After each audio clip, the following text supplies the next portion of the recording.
Hello দর্শক, আসসালামু আলাইকুম। আমি আমিরুন। আজকে আমি আপনাদেরকে দেখাচ্ছি কিভাবে 5 মিনিটের মধ্যে মাইক্রো ওভেনে আপনারা ঘি বানাবেন। তাহলে চলুন দেখে নেওয়া যাক আমার কি কি লাগছে। আমি এখানে 2টা স্টিক নিয়েছি বাটারের। আমি একটু অল্প করে দেখাচ্ছি, আপনারা চাইলে বেশিও করতে পারেন। আমি এখন বাটারগুলিকে ছোট ছোট পিস করে কেটে নিচ্ছি।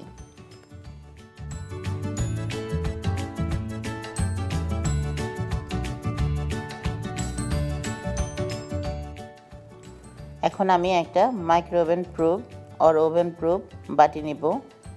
আপনারা চাইলে একটু বড় বাটিও নিতে পারেন, বড় বাটি নেওয়াই ভালো। আমি এখানে ছোট নিয়ে ফেলেছি। সো আমি এখানে ছোট ছোট পিস করে কেটে এটা বাটির মধ্যে নিয়ে নিচ্ছি।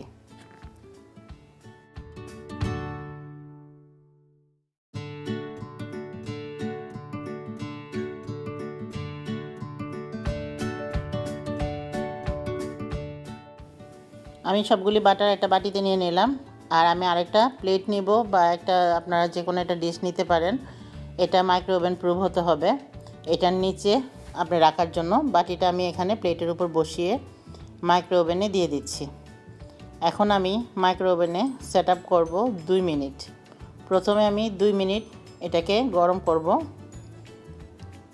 যখন 2 মিনিট হয়ে যাবে, দেখুন এরকম হয়ে গেছে, মেল্ট হয়ে গেছে বাটারটা। তারপর আমি 1 মিনিট করে 3 বার দিব। যখন আমি 3 মিনিট দিব, ডান হয়ে যাবে 3 মিনিট, তারপর বাটারটা হয়ে যাবে।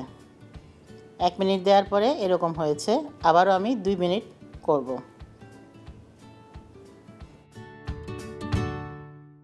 দেখুন ফাইনাল হয়ে গেছে। এটা 5 মিনিট পরে পুরোপুরি বাটারটা হয়ে গেছে।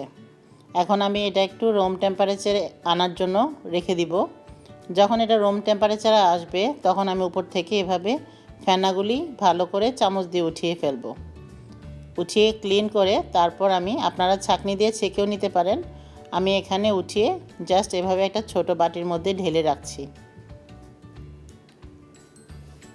এটা কিন্তু ভালো করে ফেনাগুলি ক্লিন করতে হবে। অবশ্যই সবগুলি ফেনা ক্লিন করে তারপরে আপনারা এটা বাটিতে ঢেলে রাখবেন।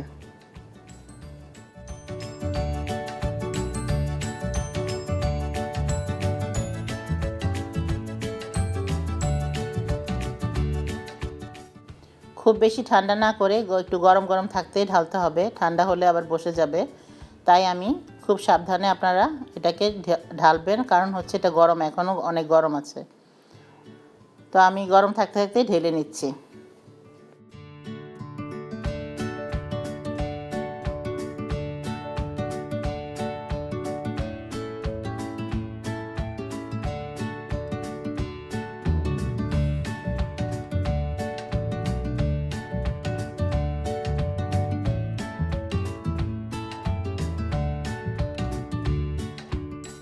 এটা আমি আগে করেছিলাম, তো এটা এরকম কালার আসবে।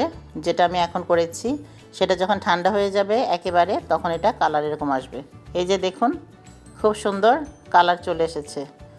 আমরা অনেকেই, আমি নিজেও চুলাতে করতাম, এখন যেহেতু মাইক্রোওভেনে করতে পারছি, তো মাইক্রোওভেনে করাটা খুবই ইজি আমার কাছে মনে হয়। তো খুব তাড়াতাড়ি হয়ে যায়, 5 মিনিটের মধ্যে 2টা স্টিক হয়ে গেছে। আপনি 10 মিনিটে 4টা হয়ে যাবে। তো আপনি চাইলে এটা মাইক্রোওভেনে করতে পারেন। আমার রান্না যদি আপনাদের ভালো লেগে থাকে, অবশ্যই আমার চ্যানেলটা সাবস্ক্রাইব করবেন। আর নতুন নতুন রেসিপি দেখার জন্য অবশ্যই নোটিফিকেশন বেল বাটনটা ক্লিক করে রাখবেন। আজ তাহলে এ পর্যন্তই। ভালো থাকুন, সুস্থ থাকুন।